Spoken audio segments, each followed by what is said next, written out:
ಜಯತಿ ಹರಿರಚಿಂತ್ಯ ಸರ್ವದೇವೈಕಾವಂದ್ಯಾಃ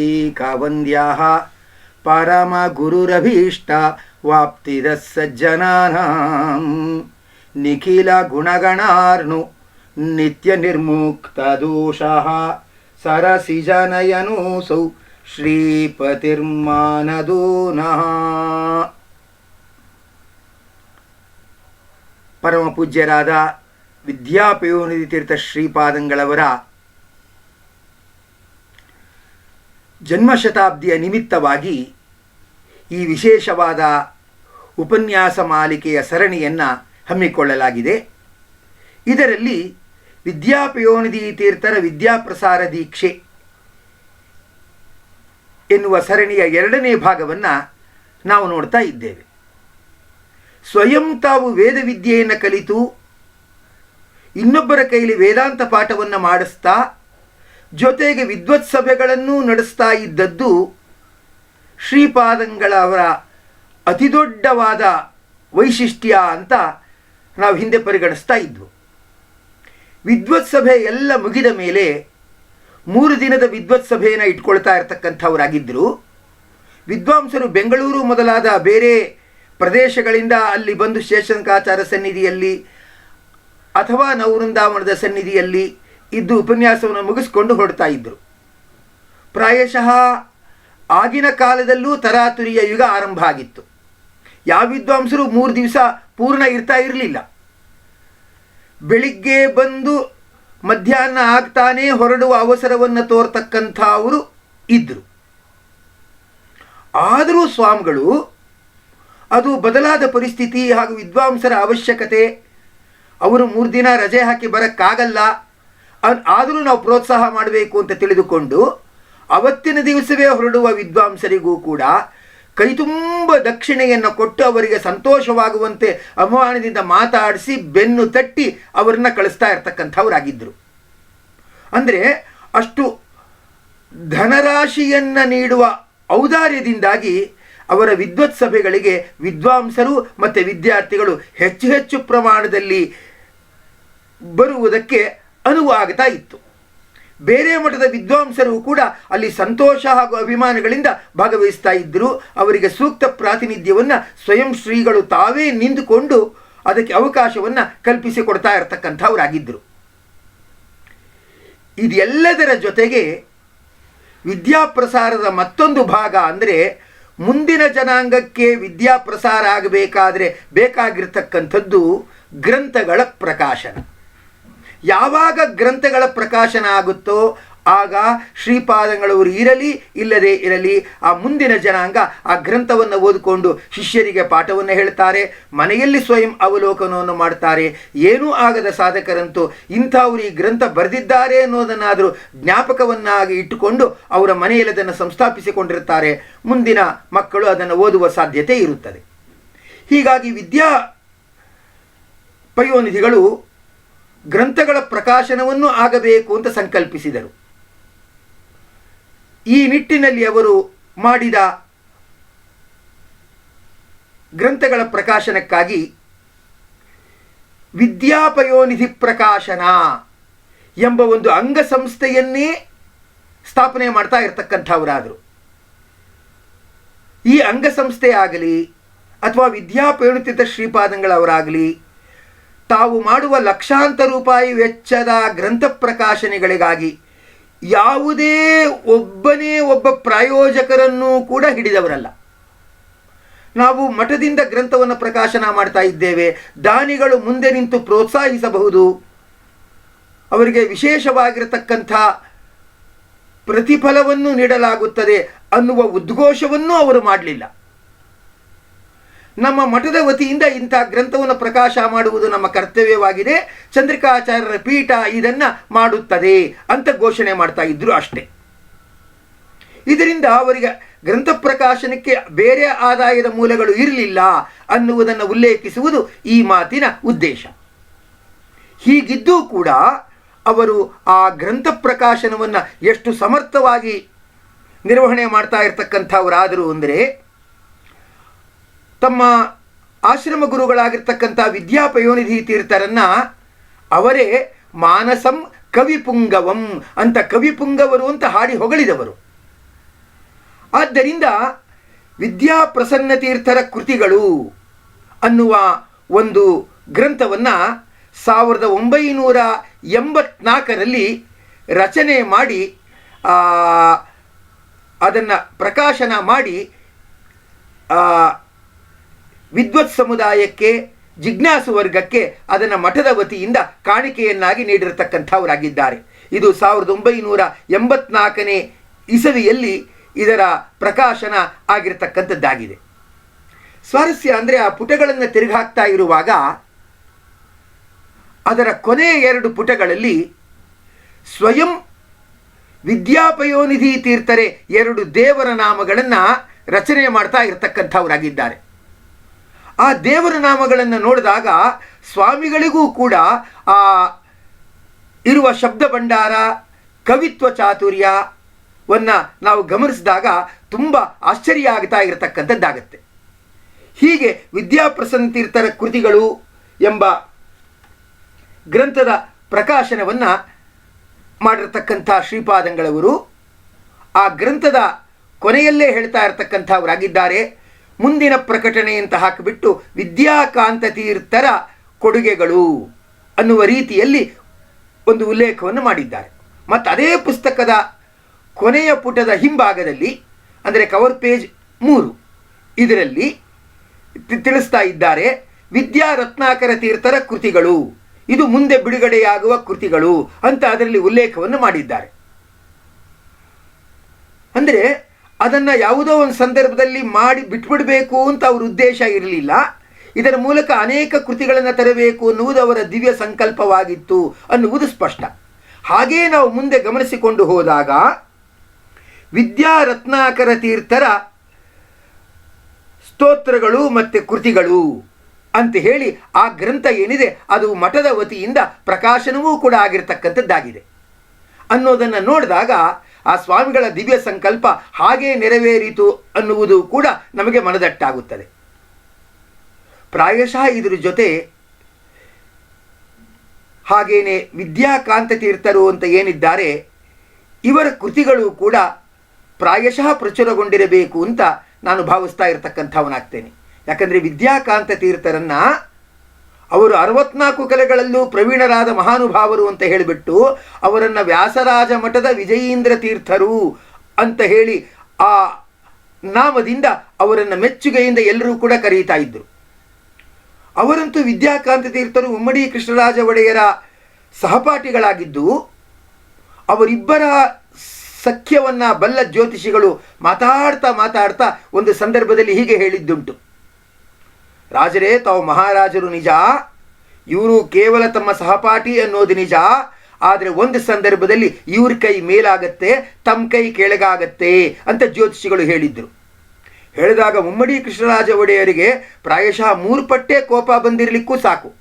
ಯಾಕೆಂದರೆ ರಾಜರಾಗಿರ್ತಕ್ಕಂಥ ನಮ್ಮನ್ನು ಈ ಮಿತ್ರನ ಕೈಯ ಕೆಳಗಡೆ ಇರುತ್ತೆ ಅಂತ ಹೇಳ್ತಾರಲ್ಲ, ನಮ್ಮದು ರಾಜವಂಶ, ನಾವು ಯಾವತ್ತಿದ್ರೂ ಕೊಡುವವರು ಇಸ್ಕೊಳ್ಳುವವರಲ್ಲ, ಅದರಿಂದ ನಮ್ಮ ಕೈ ಕೆಳಗಾಗಲಿಕ್ಕೆ ಸಾಧ್ಯ ಇಲ್ಲ, ಯಾವತ್ತೂ ಅದು ಮೇಲೆ ಇರುತ್ತೆ ಅಂತ ಅವರು ಉಮ್ಮಡಿ ಕೃಷ್ಣರಾಜ ಒಡೆಯರು ಹೇಳೇಬಿಟ್ರು.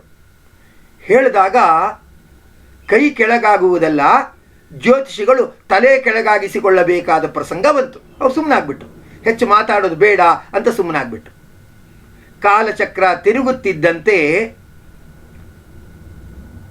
ಮಿತ್ರರಾಗಿರ್ತಕ್ಕಂಥ ಇವರು ಉಮ್ಮಡಿ ಕೃಷ್ಣರಾಜ ಒಡೆಯರ ಮಿತ್ರರಾಗಿರ್ತಕ್ಕಂಥವ್ರು ಏನಿದ್ದಾರೆ ಇವರು ವ್ಯಾಸರಾಜರ ಸಿಂಹಾಸನವನ್ನು ಏರ್ತಾ ಇರ್ತಕ್ಕಂಥವರಾಗಿದ್ದಾರೆ.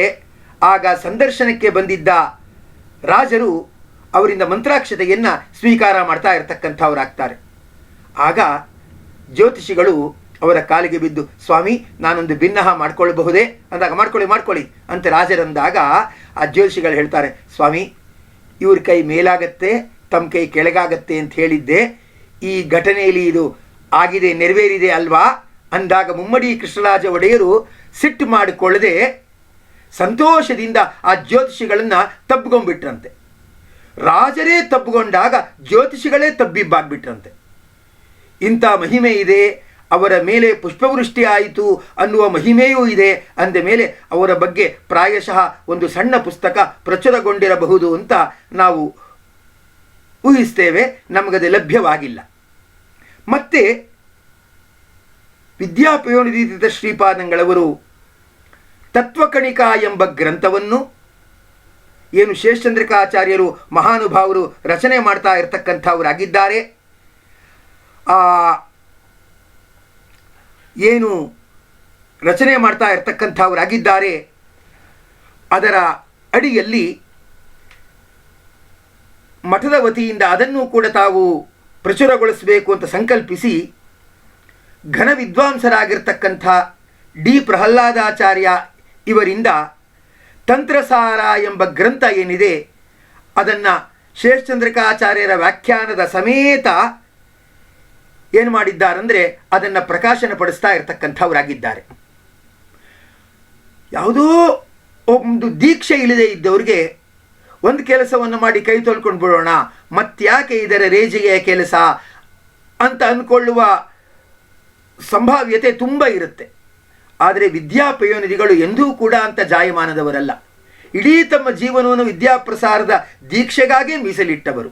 ಹೀಗಾಗಿ ಅವರು ತಂತ್ರಸಾರವನ್ನು ಪರಮ ಪೂಜ್ಯರಾದ ಘನ ವಿದ್ವಾಂಸರಾದ ಈಗಿನ ಪೀಠಾಧಿಪತಿಗಳಾಗಿರುವ ವಿದ್ಯಾತೀರ್ಥ ಶ್ರೀಪಾದಂಗಳವರಿಂದ ಪೂರ್ವಾಶ್ರಮದಲ್ಲಿ ಆ ಗ್ರಂಥವನ್ನು ಮಠದ ವತಿಯಿಂದ ಪ್ರಕಾಶನ ಮಾಡಿಸ್ತಾ ಇರತಕ್ಕಂಥವರಾದರು. ಅಷ್ಟಕ್ಕೇ ತೃಪ್ತರಾಗದೆ ಅವರಿಂದ ಮತ್ತೊಂದು ಅಪೂರ್ವವಾಗಿರ್ತಕ್ಕಂಥ ವ್ಯಾಸರಾಜರ ಕೃತಿಯಾದ ವೇದೋಜ್ಜೀವನ ಗ್ರಂಥವನ್ನು ಕೂಡ ಮಠದ ವತಿಯಿಂದ ಪ್ರಕಾಶನ ಮಾಡ್ತಾ ಇರತಕ್ಕಂಥವರಾಗಿದ್ದಾರೆ. ಅಂದ ಮೇಲೆ ವಿದ್ಯಾಪ್ರಸಾರದ ದೀಕ್ಷೆ ಅವರಲ್ಲಿ ಎಷ್ಟು ದೃಢವಾಗಿತ್ತು ಅನ್ನುವುದನ್ನು ನಾವು ಊಹಿಸಿಕೊಳ್ಳಬಹುದು. ಇಷ್ಟಕ್ಕೆ ವಿದ್ಯಾಪಯೋನಿಧಿಗಳ ವಿದ್ಯಾಪ್ರಸಾರದ ದಾಹ ತಣಿವಾಗಲಿಲ್ಲ. ಮತ್ತೆ ಇನ್ನೇನನ್ನಾದರೂ ಮಾಡಬೇಕು ಅಂತ ಸಂಕಲ್ಪಿಸಿದ ಅವರ ವಿಶಾಲವಾಗಿರ್ತಕ್ಕಂಥ ಹೃದಯ ಏನಿದೆ ಅದು ಯಾಕೆ ತಂತ್ರಸಾರ ಎಂಬತಕ್ಕಂಥ ಗ್ರಂಥವನ್ನು ಪ್ರಕಟ ಮಾಡಿದಾಗೆ ಬೃಹತಿ ಸಹಸ್ರ ಏನು ಇರತಕ್ಕಂಥದ್ದಾಗಿದೆ ಅದನ್ನು ಸಾಕ್ಷಾತ್ತಾಗಿ ಶೇಷಚಂದ್ರಿಕಾಚಾರ್ಯರು ಏನು ಮಾಡಿದ್ದಾರೆಂದರೆ ಅದಕ್ಕೆ ವ್ಯಾಖ್ಯಾನವನ್ನು ನಿರೂಪಣೆ ಮಾಡ್ತಾ ಇರತಕ್ಕಂಥವರಾಗಿದ್ದಾರೆ. ಆ ಗ್ರಂಥವನ್ನು ಯಾಕೆ ಪ್ರಕಟಣೆ ಮಾಡಬಾರ್ದು ಅಂತ ಅವರ ಮನಸ್ಸಿನಲ್ಲಿ ಯೋಚನೆ ಬಂತು. ಯೋಚನೆ ಬಂದ ತಕ್ಷಣ ಅದನ್ನು ಸಂಕಲ್ಪಿಸಿಕೊಂಡು ಶ್ರೇಷ್ಠ ವಿದ್ವಾಂಸರಾದ ಮೈಸೂರಿನ PS ಶೇಷಗಿರಿ ಆಚಾರ್ಯ ಏನಿದ್ದಾರೆ ಇವರಿಂದ ಆ ಬೃಹತಿ ಸಹಸ್ರ ಏನಿದೆ ಇದನ್ನು ಪ್ರಚುರಪಡಿಸಿ ಇದನ್ನು ನವವೃಂದಾವನದಲ್ಲಿ ಬಿಡುಗಡೆಯನ್ನೂ ಮಾಡ್ತಾ ಇರ್ತಕ್ಕಂಥವರಾದರು. ಬಿಡುಗಡೆಯ ಸಂದರ್ಭದಲ್ಲಿ ನಾನೂ ಉಪಸ್ಥಿತನಾಗಿದ್ದೆ. ಹೀಗೆ ಆ ಗ್ರಂಥವನ್ನು ತಂತ್ರಸಾರ ಎಂಬ ಗ್ರಂಥದ ಬಗ್ಗೆ, ವೇದೋಜ್ಜೀವನ ಎಂಬ ಗ್ರಂಥದ ಬಗ್ಗೆ ಹಾಗೂ ಬೃಹತಿ ಸಹಸ್ರ ಎಂಬ ಗ್ರಂಥದ ಬಗ್ಗೆ ಟಿಪ್ಪಣಿಗಳ ಸಮೇತ ಆ ಗ್ರಂಥವನ್ನು ಪ್ರಕಾಶನ ಮಾಡಿ ವಿದ್ವತ್ ಪ್ರಪಂಚಕ್ಕೆ ಕೊಟ್ಟಿರತಕ್ಕಂಥ ಕೊಡುಗೆ ನಮ್ಮ ವಿದ್ಯಾಪಯೋನಿಧಿ ಶ್ರೀಪಾದಂಗಳವರದಾಗಿದ್ದೆ. ಇದರ ಜೊತೆ ನಾನೊಮ್ಮೆ ಶೇಷಚಂದ್ರಿಕಾಚಾರ್ಯರ ಸಭೆಯ ಪೂರ್ವಭಾವಿ ಸಮಯದಲ್ಲಿ ಶ್ರೀಪಾದಂಗಳಿಗೆ ಉಪಸ್ಥಿತನಾಗಿದ್ದಾಗ ರಾಜ ಎಸ್ ಗುರುರಾಜಾಚಾರ್ಯ ಅವರು ಕಲಿಯುಗ ಕಲ್ಪತರು ಎಂಬ ಗ್ರಂಥಕ್ಕೆ ಅದರ ಮತ್ತೆ ಪುನಃ ಮರುಮುದ್ರಣಗಳಿಗಾಗಿ ಶ್ರೀಪಾದಂಗಳವರಿಂದ ಸಹಾಯವನ್ನು ಅಪೇಕ್ಷಿಸಿದ್ದರು. ಅವರೋ ಘನ ವಿದ್ವಾಂಸರು.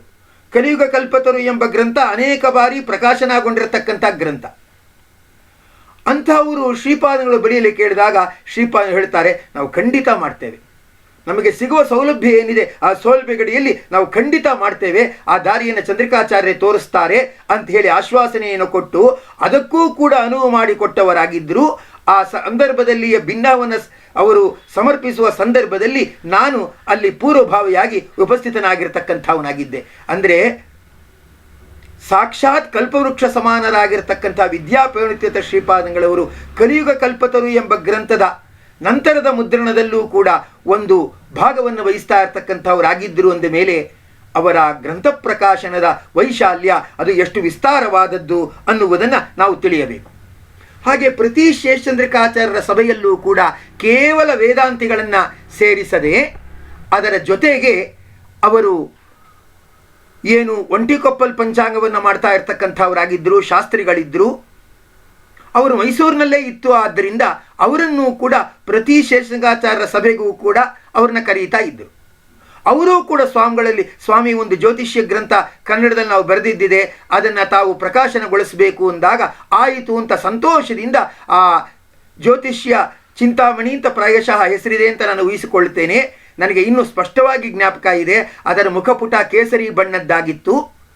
ಅದನ್ನು ಅವರು ಮಠದ ವತಿಯಿಂದ ಸಂಪೂರ್ಣವಾಗಿ ಧನವನ್ನು ನೀಡಿ ಅದನ್ನು ಪ್ರಕಾಶನಗೊಳಿಸ್ತಾ ಇರತಕ್ಕಂಥವರಾಗಿದ್ದಾರೆ. ಇಷ್ಟಾದ ಮೇಲೆ ಇಷ್ಟಕ್ಕೆ ಅವರ ಪ್ರಕಾಶನದ ಚಾತುರ್ಯ, ಹುರುಪು, ಸಾಹಸ ಅನ್ನುವುದು ನಿಲ್ಲಲಿಲ್ಲ. ನಮ್ಮ ಪರಮ ಪೂಜ್ಯರಾದ ವಿದ್ವಾಂಸರಾದ ಆನಂದ ತೀರ್ಥ ವೈಶಂಪಾಯನ ನಾಗಸಂಪಿಗೆ ಅವರು ಭಾಷ್ಯದೀಪಿಕೆಯ ಎಡಿಟರ್ಸ್ ನೋಟಲ್ಲಿ ಹೇಳಿರುವಂತೆ, ಭಾಷ್ಯದೀಪಿಕಾ ಏನು 4 ಅಧ್ಯಾಯಗಳಿದೆ, 4 ಅಧ್ಯಾಯಗಳ ಪುನರ್ಮುದ್ರಣವನ್ನು ಅವರು ಮಾಡ್ತಾ ಇರತಕ್ಕಂಥವರಾಗಿದ್ದಾರೆ. ಮೊದಲನೆಯದಾಗಿ ಅದು ವಿದ್ಯಾಪ್ರಸನ್ನ ತೀರ್ಥ ಶ್ರೀಪಾದಂಗಳವರ ಅಡಿಯಲ್ಲಿ ಅದು ಮೊದಲನೇ ಮುದ್ರಣವನ್ನು ಕಂಡಿತ್ತು. ಎರಡನೇ ಮುದ್ರಣವನ್ನು ಅದು ವಿದ್ಯಾಪಯೋನಿತೀರ್ಥ ಶ್ರೀಪಾದಂಗಳವರ ವತಿಯಿಂದ ಕಾಣ್ತಾ ಇರತಕ್ಕಂಥದ್ದಾಗಿದೆ. ಸಾಮಾನ್ಯ ಪ್ರತಿಯೊಂದು ಅಧ್ಯಾಯವೂ ಕೂಡ ಅಂದಮೇಲೆ 400-500 ಪುಟಗಳಷ್ಟು ಅಥವಾ 300-400 ಪುಟಗಳಷ್ಟು ಇರತಕ್ಕಂಥದ್ದಾಗಿದೆ. ಎಂದ ಮೇಲೆ 4 ಅಧ್ಯಾಯಗಳ ಪುನರ್ಮುದ್ರಣ ಅಂದರೆ ಲಕ್ಷಾಂತರ ರೂಪಾಯಿ ವೆಚ್ಚದ ಅತಿ ದೊಡ್ಡ ಸಾಹಸದ ಕಾರ್ಯ. ಆದರೂ ಅದನ್ನು ನಿಲ್ಲಿಸದೆ ಎರಡನೇ ಮುದ್ರಣವನ್ನು ಅವರು ಕೈಗೊಂಡಿರತಕ್ಕಂಥವರಾಗಿದ್ದಾರೆ ಅನ್ನುವುದಕ್ಕೆ ಅಲ್ಲಿಂದ ಪ್ರಕಟಣಗೊಂಡಿರುವ ಮುನ್ನುಡಿಯ ನಿರ್ದೇಶಕರ ಮಾತೆ ಸಾಕ್ಷಿಯಾಗಿದೆ. ಅದರ ಮುಂದುವರಿದ ಒಂದು ಘಟನೆಯನ್ನು ನಾನು ಹೇಳಬೇಕು ಅಂತ ಇಲ್ಲಿ ನಿಂತಿದ್ದೇನೆ. ನಾವು 1985ರಲ್ಲಿ ವಿದ್ಯಾಪೀಠವನ್ನು ಅಧ್ಯಯನಕ್ಕಾಗಿ ಸೇರ್ತಾ ಇರ್ತಕ್ಕಂಥವರಾದವು. ಆಮೇಲೆ ಆ ಪ್ರತಿಗಳೆಲ್ಲ ಖಾಲಿಯಾಗಿದ್ದವು. ಖಾಲಿ ಆದಮೇಲೆ ನಾ ಸ್ವಾಮಿಗಳ ಬಳಿಯಲ್ಲಿ ಹೋಗಿ, ಸ್ವಾಮಿ ಭಾಷ್ಯದೀಪಿಕಾ ತಮ್ಮಡದಿಂದ ಪ್ರಕಾಶನ ಆಗಿದೆ ಅಂತ ತಿಳಿದು ನಂಗೆ ಸಂತೋಷ ಆಯಿತು. ತಾವು ವ್ಯಾಸರಾಜ ಮಠಾಧೀಶರು, ನಾನೂ ವ್ಯಾಸರಾಜ ಮಠದವನು, ನನಗೆ ಆ ಪುಸ್ತಕ ಪಡೆಯಬೇಕು ಅಂತ ಆಸೆ ಇದೆ ಅಂದೆ. ಅವ್ರು ಹೇಳಿದ್ರು, ಆ ಪುಸ್ತಕನೂ ಎಲ್ಲ ಖಾಲಿ ಆಗೋಗ್ಬಿಟ್ಟಿದೆ ಕಣೋ ಅಂದರು. ಸ್ವಾಮಿ ತಾವೇನಾದರೂ ಮಾಡಿಸಿದ್ರೆ ಅದು ನಿಂಗೆ ಸಿಕ್ಕರೆ ನಾ ಧನ್ಯ ಅಂತ ತಿಳ್ಕೊಳ್ತೀನಿ ಅಂದಾಗ ಬಿಚ್ಚು ಮನಸ್ಸಿನ ಅವರು ನೇರ ಹೇಳೇ ಬಿಟ್ರು, ನೀವೇನೋ ಮಾಡಿಸ್ಬಿಡಿ ಅಂತ ಹೇಳ್ಬಿಡ್ತೀರಾ, ಲಕ್ಷಾಂತರ ರೂಪಾಯಿ ಖರ್ಚಾಗತ್ತೆ, ಅದಕ್ಕೆ ಮಾರ್ಗ ಹುಡುಕದೆ ಮಾತು ಕೊಡಕ್ಕೆ ಬರಲ್ಲ, ನಾನು ಯಾವುದಕ್ಕೂ ನೋಡ್ತೀನಿ, ಚಂದ್ರಿಕಾಚಾರ್ಯ ನಡೆಸ್ತಾರೆ, ಆಮೇಲೆ ಬಾ ಅಂದ್ಬಿಟ್ರು. ನಾನು ಆಯಿತು ಸ್ವಾಮಿ ಅಂತ ನಮಸ್ಕಾರ ಮಾಡಿ ಹೊರಟೋದೆ. 6 ತಿಂಗಳಾದಮೇಲೆ ಮತ್ತೆ ನಮಸ್ಕಾರ ಮಾಡಿಬಿಟ್ಟು ಏನಂದರೆ, ಸ್ವಾಮಿ ಪುಸ್ತಕ ಸಾಧ್ಯನಾ ಅಂತ ಕೇಳಿದೆ. ಅವರ ಬಾಯಲ್ಲಿ ಯಾವತ್ತೂ ಅಸಾಧ್ಯ ಅನ್ನೋ ಮಾತು ಬರ್ತಾ ಇರಲಿಲ್ಲ.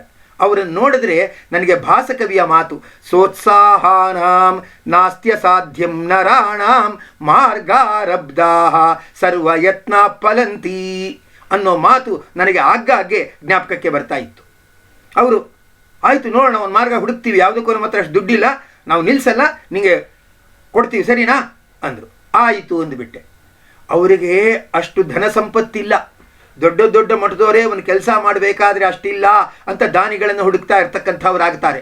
ಅವ್ರ ಹತ್ರ ಅಷ್ಟು ಸಂಪತ್ತಿಲ್ಲ. ಆದರೆ ಯಾವುದೋ ವ್ಯಾಸರಾಜ ಮಠದ ವಿದ್ಯಾರ್ಥಿ ಬಂದು ಕೇಳಿದಾನೆ ಅಂದಮೇಲೆ ಇಲ್ಲ ಅನ್ನಲಿಕ್ಕೆ ಮನಸ್ಸಿಲ್ಲ. ಒಳಗಡೆ ಅಷ್ಟು ಸಂಪತ್ತು ಮೊದಲಾದವುಗಳಿಲ್ಲ.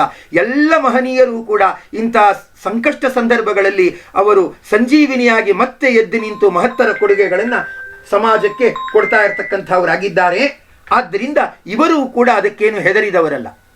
ಇವರು ಮತ್ತೊಂದು ಸಂದರ್ಭದಲ್ಲಿ ಮಠದಿಂದ ಕರೆ ಬಂತು ಅಂತ ನಾನು ಹೋದಾಗ ನೀ ಪುಸ್ತಕ ಕೇಳಿದ್ಯಲ್ಲ, ಇಲ್ಲ ಅನ್ನಬಾರ್ದು ಅಂತ ತಗೋ ಅಂದರು. ಸ್ವಾಮಿ ಹಳೆ ಪುಸ್ತಕ ಸಿಗ್ತಾ ಸ್ವಾಮಿ ಅಂತ ಕೇಳಿದೆ. ಯಾವುದೂ ಸಿಗಲಿಲ್ಲ. ಎರಡನೇ ಮುದ್ರಣದ ಪ್ರತಿಗಳೆಲ್ಲ ಖಾಲಿ ಆಗೋಗಿತ್ತು. ಇನ್ನಿಲ್ಲ ಅಂದರೆ ನಿಮಗೆ ಬೇಜಾರಾಗತ್ತೆ ಅಂದ್ಬಿಟ್ಟು ಅಷ್ಟು ಮುದ್ರಣ ಮಾಡ್ಸೋಕ್ಕೆ ನಮ್ಮ ಹತ್ರ ಶಕ್ತಿ ಇಲ್ಲ. ಆದರೆ ಇಲ್ಲ ಅಂತ ಹೇಳಕ್ಕೆ ನನ್ನ ಮನಸ್ಸು ಒಪ್ತಾ ಇಲ್ಲ. ಅದಕ್ಕೋಸ್ಕರ ಅದನ್ನು ಪೂರ ನಾನೇನು ಮಾಡಿದ್ದೇನೆ ಅಂದರೆ ಅದನ್ನು ಪೂರ ನಾನು ಜೆರಾಕ್ಸ್ ಮಾಡ್ತಾ ಇರ್ತಕ್ಕಂಥವನಾಗಿದ್ದೇನೆ ಅಂತ ಹೇಳಿ ಸುಮಾರು ಅಷ್ಟು ಪುಟಗಳನ್ನು ಜೆರಾಕ್ಸ್ ಮಾಡಿಸಿದ್ದಾರೆ. ಎಷ್ಟು ಜೆರಾಕ್ಸ್ ಮಾಡಿಸಿದ್ದಾರೆ ಅಂದರೆ ಸುಮಾರು ಪ್ರತಿಯೊಂದು ಸಂಪುಟವೂ ಕೂಡ ಹಿಂದೆ ಹೇಳಿದಂತೆ 300-350 ಇರ್ತಕ್ಕಂಥದ್ದಾಗತ್ತೆ. ಫಲಾಧ್ಯಾಯ ಮಾತ್ರ ಕಮ್ಮಿ ಇದೆ. ಇಷ್ಟನ್ನು ಜೆರಾಕ್ಸ್ ಮಾಡಿಸ್ಬೇಕಂದ್ರೆ ಆಗ ತಾನೇ ಜೆರಾಕ್ಸ್ ತಂತ್ರಜ್ಞಾನ ಹೊರಗೆ ಬಂದಿತ್ತು. ಒಂದು ಪೇಜ್ಗೆ 2 ರೂಪಾಯಿ ಅಂತ ಹೇಳ್ತಾ ಇರ್ತಕ್ಕಂಥವರಾಗಿದ್ದರು. ಅಂಥ ಸಂದರ್ಭದಲ್ಲಿ 4 ಅಧ್ಯಾಯಗಳನ್ನು ಹೇರಳವಾಗಿ ಜೆರಾಕ್ಸ್ ಮಾಡಿಸಿ ಏನು ಮಾಡೋದಂದರೆ ಅದನ್ನು ಪಟ್ಟಿ ಮಾಡಿ ಅದನ್ನು ಪುಸ್ತಕವನ್ನು 4 ಅಧ್ಯಾಯಗಳ ಪುಸ್ತಕವನ್ನು ನನಗೆ ಕೊಟ್ಟರು. ನನಗೆ ಶ್ರೀಗಳ ಸಾಹಸ, ಆ ಮಾತಿಗೆ ಅವರು ಕಷ್ಟ ಬಿದ್ದು ಮಠದ ಲಕ್ಷಾಂತರ ರೂಪಾಯಿಗಳನ್ನು ಖರ್ಚು ಮಾಡಿ ಜೆರಾಕ್ಸ್ ಮಾಡಿ ಆ ಬೈಂಡಿಂಗ್ ಮಾಡಿ ಕೊಟ್ಟಿದ್ದು ನೋಡಿ ತುಂಬ ಸಂತೋಷ ಆಯಿತು. ಮತ್ತೊಮ್ಮೆ ಅದನ್ನು ತೆರೆದು ನೋಡ್ತಾ ಇರುವಾಗ ಸ್ವಲ್ಪ ಪೇಜ್ ನಂಬರ್ಗಳು ಅಸ್ತವ್ಯಸ್ತ ಆಗಿತ್ತು.